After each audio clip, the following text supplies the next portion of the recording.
Alors quand ça bloque, quand il y a une difficulté à avoir un enfant, c'est pas en fait juste un problème physiologique, c'est pas juste médical, tu vois. Quand tu enfantes, tu deviens terre d'accueil, une terre d'accueil, tu te mets au service. Ton énergie, c'est l'énergie de la fécondité, de la fertilité, tu deviens mère nourricière.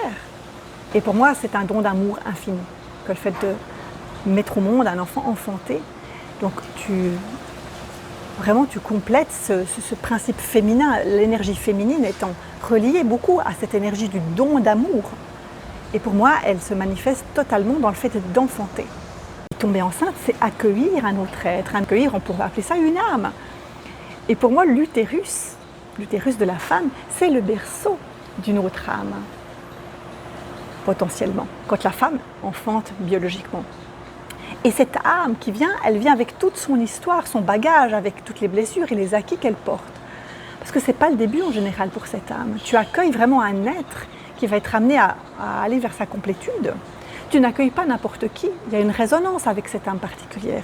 Donc il y a toute une histoire qui se joue dans le fait de tomber enceinte. Et là, il y a vraiment une dimension mémorielle, selon là où tu en es dans ta propre histoire, en tant que femme, là où on est aussi ton conjoint, celui avec qui tu vas concevoir l'enfant, il a toute cette dimension-là.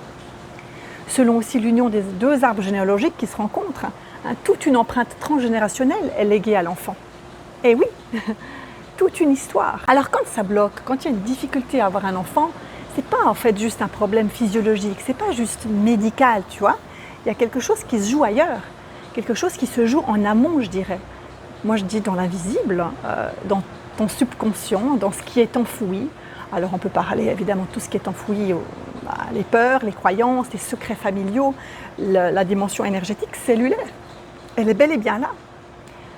Et tant qu'on reste, à mon sens, en tant qu'humanité, je dirais au niveau des pâquerettes, c'est-à-dire au niveau de la procréation animale, eh bien, beaucoup de problèmes vont continuer à se perpétuer.